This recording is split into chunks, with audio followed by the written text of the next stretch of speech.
गुरुजी ये बताइए काम कैसे कौन करता है ये जो लेबर दिख रहे हैं ना, ये दोनों, हाँ हाँ हाँ।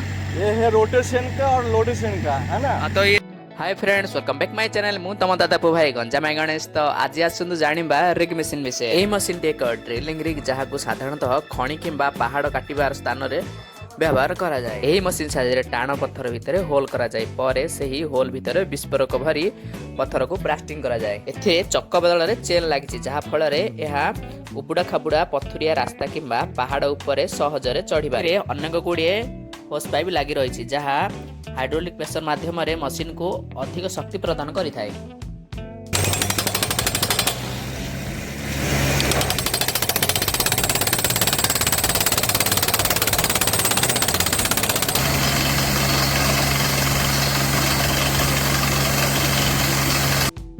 मशीन काम केमिति करे?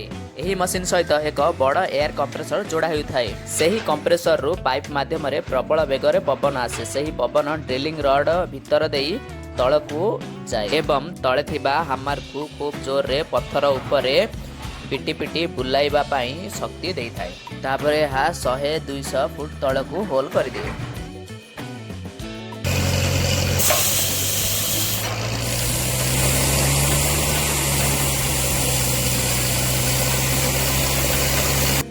मशीन को आग पछ करवा, ड्रिल रड को ऊपर तल करवा एवं मशीन रो बूम को ठीक जगह रखिबा पई हाइड्रोलिक ऑयल प्रेशर व्यवहार करा जाए। संक्षेप रे कहबा गले एयर प्रेशर ही पत्थर खोलिबा पई मुख्य शक्ति अटे एवं हाइड्रोलिक प्रेशर मशीन को चलाबुला करिबारे सहायता करिथाए। तो चलंतु एही मशीन रो ऑपरेटर को पचारि किछि बुझि जिबा। तो कितना साल का आपको एक्सपीरियंस है?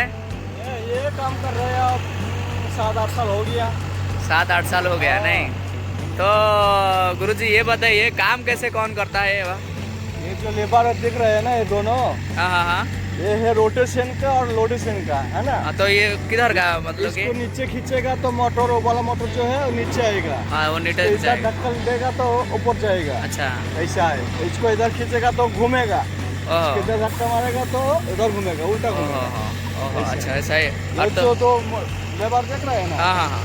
ये लेबर का काम क्या है? ट्रक का है। वो ट्रैकिंग का। आगे धक्का मारेगा तो आगे जाएगा। अच्छा। तो पीछे आएगा तो पीछे आएगा। हाँ हाँ हाँ, ये वाला ट्रक है ना। ट्रक है। तो ये वाला हैंडल, ये जो है ना मेन हवा है और प्रेशर है। होल होने का टाइम प्रेशर से उसको निकालता है। एयर प्रेशर है नहीं? हाँ, ऐसा होता है। हाँ। अच्छा, और ठीक है, ये क्या काम होता है? जो लेबर देख रहा है ना 5, हाँ हाँ हाँ। ये है 5 सिलेंडर का।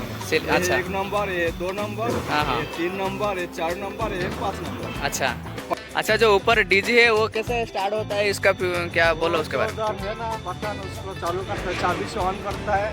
हाँ वो वाला प्रेशर बन के हवा, ये पाइप दिख रहा है ना। हाँ पाइप, हाँ पाइप से इधर हवा नहीं आता है। अच्छा, तो हवा इधर देता है। स्टार्ट वो डायरेक्ट मतलब स्टार्ट मारेगा तो इसमें ऑटोमेटिक स्टार्ट है। हाँ, ये इसको हवा दे देगा तो हाँ। हवा से चलता है। अच्छा, हाँ। तो ऑयल लीकेज हो रहा है उसमें क्या? सील कर दिया मोटर का। सील कट गया वो मोटर का? नहीं। अच्छा ठीक है, धन्यवाद।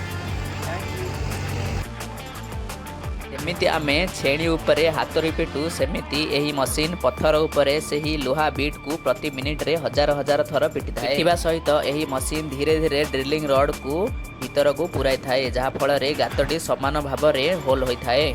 ड्रिलिंग समय रे बहुत परिमाण रे डस्ट बाहरुछि, जहा मशीन एवं आखपाखरे धला होई जमी रहुछि। सेथिपाई मुहरे मास्क पिंधिबाकू पड़े, नचेत पेटरे स्टोन भली अनेक बेमारर सम्मुखीन होइबाकू पड़े। तो देखिपारे आम हेल्पर आपण मानक शुभविदाय जनाउछंती। तो रोज सांग माने वीडियो भल लगे लाइक एंड सब्सक्राइब करेंगे। पुणी देखा बार नुआ वीडियो रे। जय जगन्नाथ।